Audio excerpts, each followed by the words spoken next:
Hey guys, I am Sam Stein, managing editor at the Bulwark, and I am here with my longtime pal, the totally amazing, policy wonkish journalist extraordinaire, Jonathan Cohn of HuffPost. No longer Huffington Post. I still have trouble actually saying that. John, how you doing, man?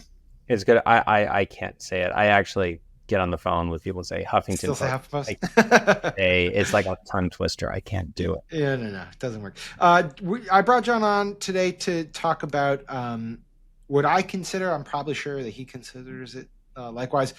One of the bigger policy news developments in recent memory, and that is the announcement of apparently successful negotiations between the Biden administration and some of the top manufacturers of prescription drugs that they will have discounts, some ranging between 38 and 79% on some of the more popular and costliest drugs that Medicare prescribes, or sorry, that Medicare uses, I should say. It's a huge deal. And we're going to get into sort of the ramifications of it. But I wanted Jonathan to talk a little bit about how we got here. So, Jonathan, let's start with why Medicare has never been able to negotiate the costs of drugs like other private insurers are allowed to do.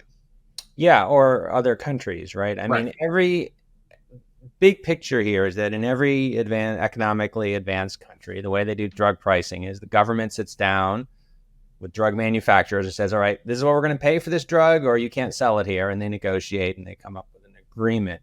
Um, that was never true in the United States, partly because we don't have one giant authority, right, that Right. does healthcare, right? We have, private Definitely. insurance and there's Medicare.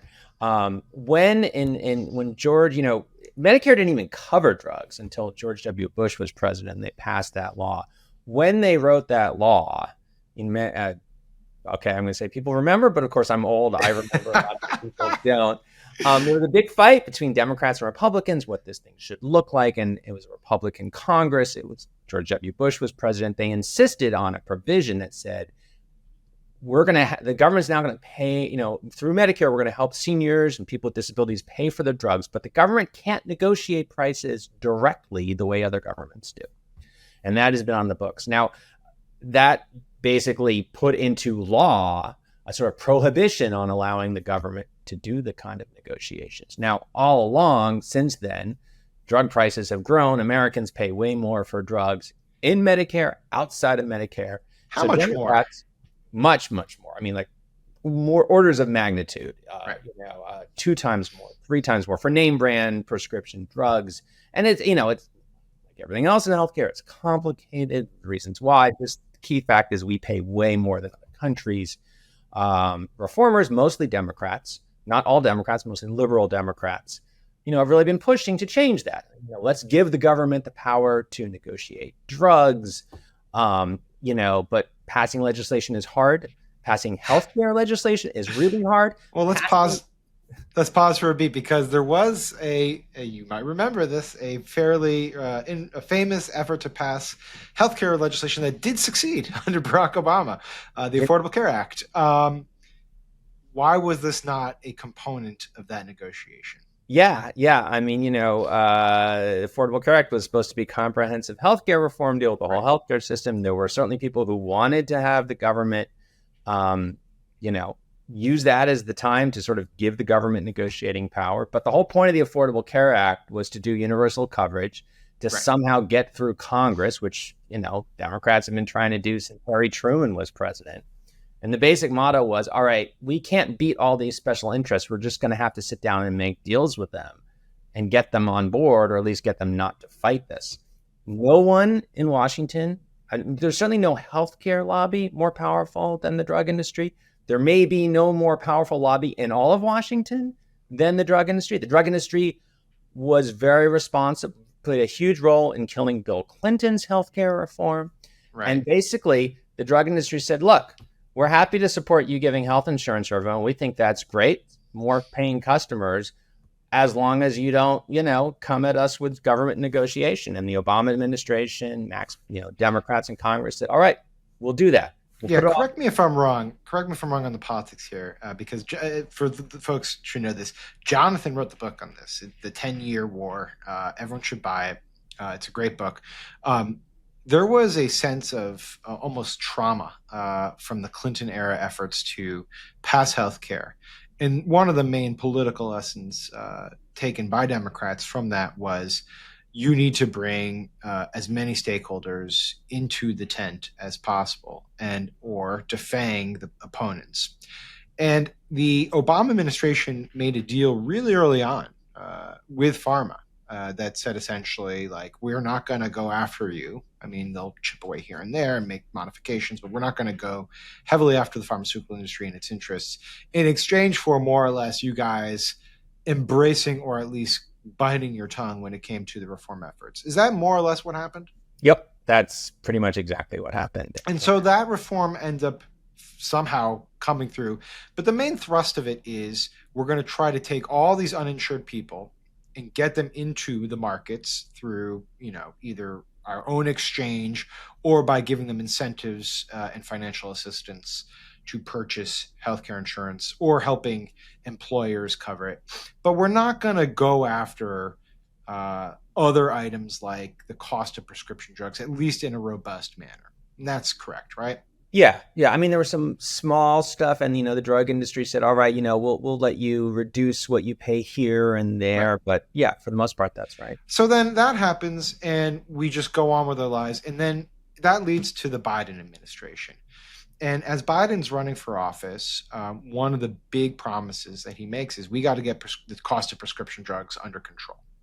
And this is just a political winner, right? And no one likes the cost of prescription drugs. So tell us about how Biden went about doing this and how he was ultimately successful in areas that, frankly, Donald Trump, too, who had promised this stuff as well, and Barack Obama were not.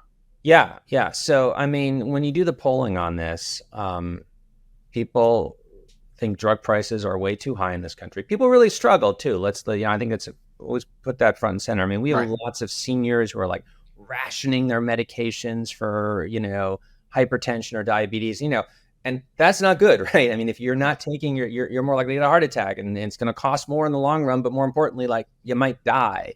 So, I mean, lots of people are upset about this. The problem is getting worse. And it's an easy one to explain. Costs in healthcare is not easy to explain, but this is, hey, every other country, the government negotiates directly to get prices down. Why don't we do that here? People Right. get that. Polls off the charts. Even Republican voters like it. Historically, Republicans have been against it. Many Democrats have at least been skittish or against it. This is closely related to the fact that all these people get lots of donations from the drug industry. We'll leave it to your readers to decide cause and effect there. Now, Trump was interesting because when Trump ran for office, he did talk about beating up on the Right. drug companies, which is not common for Republicans. Yeah, but Trump's no dummy. He knows that it's popular, and he Yeah, wanted to win over those voters. he And did. the people who need him tend to be seniors. They do. And I think there's actually one other factor. This is my Trump theory. This is a Jonathan Cohn theory, but probably other people have it, which is, if you think about the way Trump doesn't think about policy, right? He's, if he knows the difference between Medicare and Medicaid, I would genuinely be surprised. But the idea that Americans were paying more for the same drugs, He gets that. He gets that, right? And Yeah. that would drive him nuts. And I think he wanted to do something about that. And in fact, when he was president, he did do some executive actions here Right. and He there. had like rebates or something. I'm Yeah, vaguely yeah. remembering this. They had Yeah. a set of things. But, he's skin deep on this stuff. He doesn't really think it through. There's a bill going through Congress, passes the House because the House, after, Nancy Pelosi, they take over to Nancy Pelosi. We all know, gets stuff done. They pass a Right. bill, goes to the Senate. McConnell kills it, and Trump basically defers to him. Whether he even knew what he was doing, who knows? But basically didn't fight for it, and it didn't happen. And that's at the stage for Biden coming into office. And lo and behold, Biden has House majority. He has a Senate majority. Now, as we both know, it's only Thin Senate majority. thin. And you think, wow, Obama had 60 at one point. He's only got 50. I always remind people, though, if you actually look who was in the Senate Democratic caucus in 2010-9 when Obama was president. A lot of conservative Dems. Yeah, I mean, I Ben did it. Nelson. you know. Yeah. I mean, you actually basically, if you do a liberal or liberal to moderate count, I did this once. I don't remember the exact number. It was like 42. Right. And you basically had 48 with Biden's Congress. It was basically Right. everyone except Joe Manchin and Kirsten Sinema. And actually, Manchin on drugs was kind of with the program with Biden on this. I Yeah. mean, he was fine. He was not a big defender of the drug industry. Again, I think that speaks to the politics of this. It's just Right. a popular idea. And so, they went ahead and basically in the House and Senate got to go, said, all right, we're going to do this. And it was part of this giant bill that was Build Back Better, and then it fell apart. You remember? Right. Right. It falls apart, and Build Back Better is supposed to the revised version is supposed to be incredibly tight and narrow, right? And prescription drugs was the thing that sort of survived. Yeah. And then eventually Manchin threw some climate stuff in there as well. But how did prescription drugs survive the narrowing of Build Back Better into what became the Inflation Reduction Act? Right. So there's a couple factors that kind of helped it to survive despite the difficulty of doing this. One is those poll numbers. I mean, the idea just pulls off the chart. And as much as if you put yourself in the mind of a Democratic House or Senate member who's just trying to be craven, right? Just trying to be opportunistic. Not that anyone would ever be like that. Not in politics. Never. Yeah. But you're somebody you want to be just purely opportunistic. Yeah, you got drug industry money, not just the donations, but the fact that they could come out and finance your opponent. They could run ads against you. But on the other hand, I get to be on the good side of a issue that polls at 80%. Right. That's gonna help. And it does. I think there's an intuitive logic to it, even if you're even if you're not a big government liberal. I'm based in Michigan, right? Right. And so one of the people whose careers I followed very closely is Alyssa Slotkin, who's now the Democratic Senate running for Senate. And I can tell you from day one when she ran, she was in the House. She kept winning in these, frankly, red-ish Republican-leaning districts.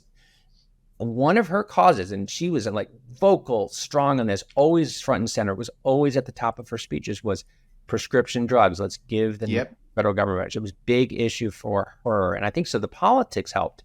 The two other things helped. Number one, I'm a student of legislation, as you know, from my book. I'm a big believer that years of groundwork helps. The fact that Democrats have been doing this for so many years and trying to do this, that they had passed this bill in the House, it was just that particular piece of legislation was really teed up to go. They'd already had so many discussions. They had the policy language. They had the budget estimates. And that stuff sounds really boring, but Sam, like with legislation, that stuff matters. And you have to clear it out of the way at a minimum. Otherwise, It's never going to pass. You have to study it. You have to have people who buy into it. You have to have lawmakers who may be skittish have a sense that they have a stake in it. They're going to want to revise it. They're going to look over it, especially when you're talking with a multi-billion-dollar industry that's going to be affected and, frankly, has a lot of clout in Washington, D.C. You have to go through that stuff. You have to. And then the last thing that really helped it, and this is one of these things time where it was a win-win. If you're negotiating the price of drugs, the price of drugs comes down. That means Medicare is spending less on drugs. Now, we think of that, most people hear that, think of how much am I going to pay at the pharmacy? But that also means the Medicare program is paying less, which means the taxpayers are paying less and that is money in the budget. You are freeing up money that you can use elsewhere. Everybody in Congress loves a pay for Right. It. Well, this was funny because this is giving me flashbacks because in Obamacare, similar thing happened.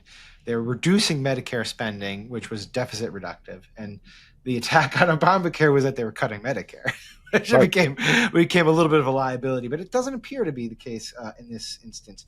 All right, let's get into sort of the nuts and bolts here. So how many drugs are we talking about that are going to be negotiated?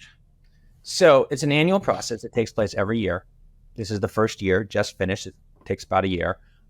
This first year it was for 10 drugs. Okay. Next year it'll be 15. I think we won't hold you to it. Don't hold me to that. But it stands to 15, and it's important to realize that it's going to be 15 new drugs. And once you've got a negotiated price, there are other provisions of the Inflation Reduction Act that make it harder to raise the prices too quickly. So in effect, there's this gradually expanding universe of drugs. Right. Baseline prices are subject to negotiation. Who chooses which drugs are subject to negotiation?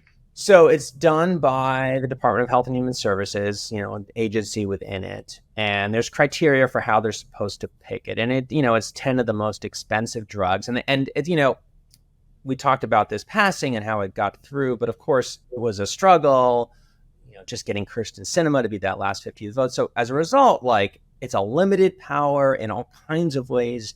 And in one of the ways it's limited, it has to be a drug that's been on the market for so many years. It can't have a certain kind of competition. It can only be in certain parts of the program. So And it's the not reason for that is because the pharmaceutical industry said it was worried that if you were to be overexpansive in the number of drugs that were under negotiation, you would essentially prohibit the potential growth of new drugs, of drugs that were more experimental, of drugs that were just getting out on the market. You might hamper their research and development investments. Is that more or less their pushback?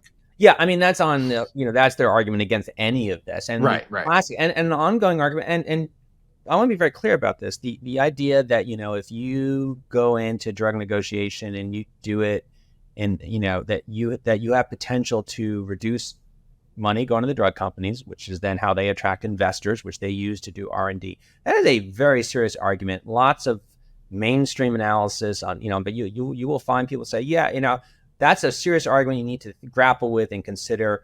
I think, you would find economists who are affiliated with the Democratic Party who would call themselves liberals, who would say, yeah, actually, Right. you do this wrong. You're clumsy about it. You're over aggressive. You could do something and, you could end up causing a chain reaction where at the end of the day, drug companies are, they're doing less innovation and research and development. And as a result, we're going to get fewer breakthroughs. Now, there's counter arguments too, and it's a big, complicated argument, but that is one of the big arguments here. All right. So you get a narrower field of drugs that are going to be subject to negotiation. DHS leads the negotiation. Sorry, Health and Human Services leads the negotiation. Part of my naivete here, but what if the negotiation failed? Like, what if the pharmaceutical industry or the drug manufacturers just like, look, we just don't agree. We can't do this. What happens at that point?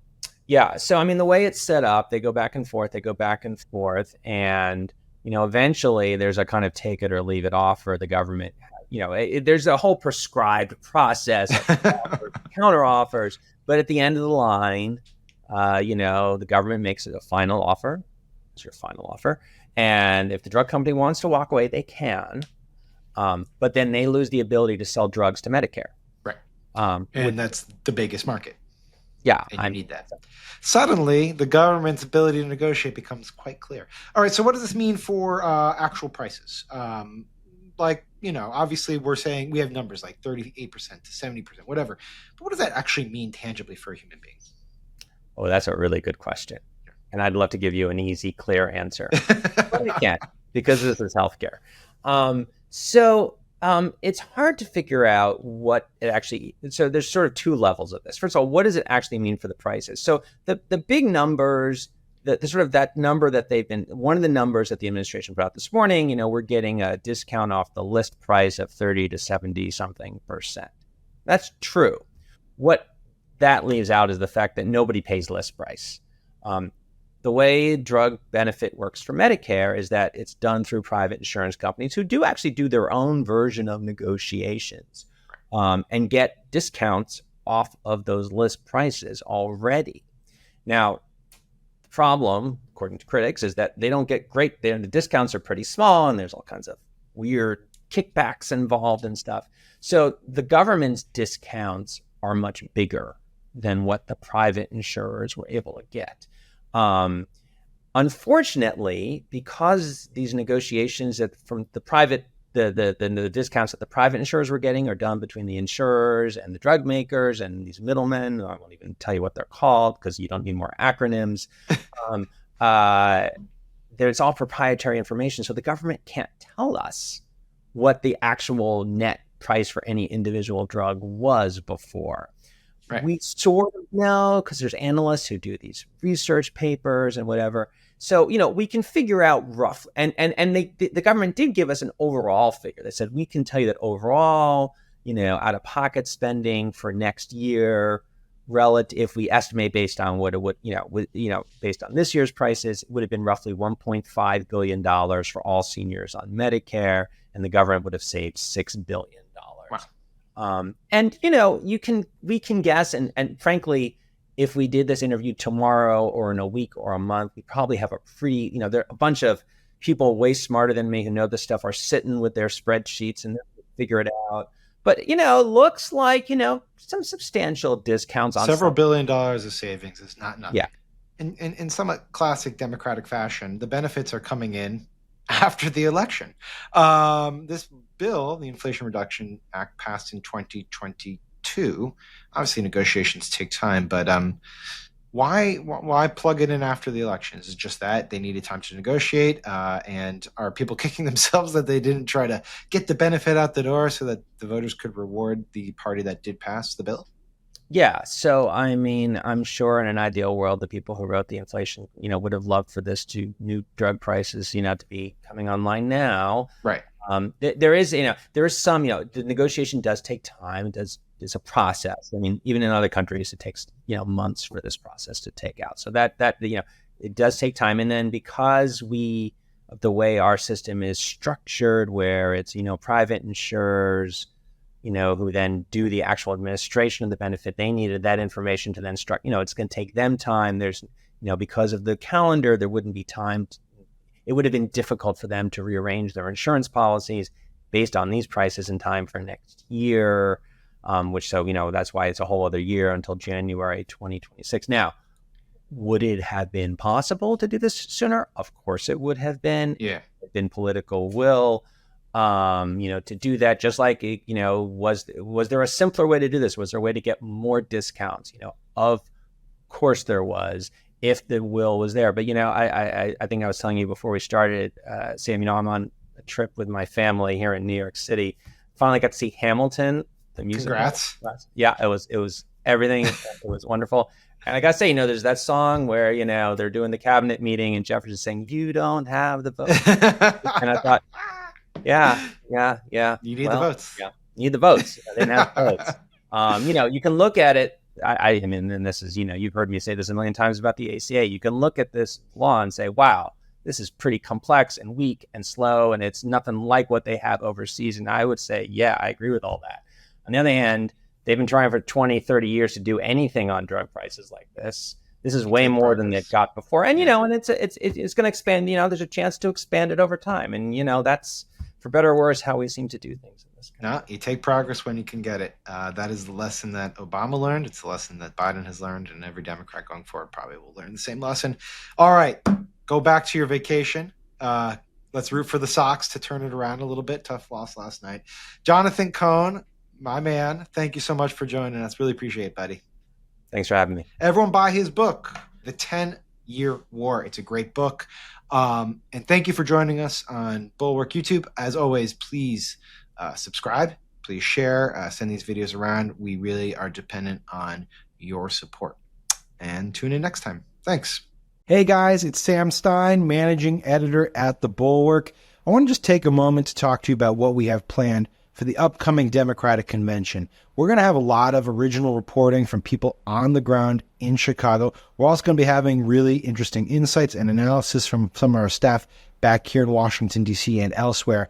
A lot of what we're doing is going to be going up on our YouTube page. We're producing amazing video content there. And I want you to think about subscribing to that page. All this stuff that we are doing depends on people like you subscribing, supporting our mission, helping our reporters and journalists out as they cover events like the Democratic Convention in Chicago. So please take your time, go to our YouTube page, check out what we've done there, and subscribe. And more than that, tell your friends to subscribe too. We need the support of people like you.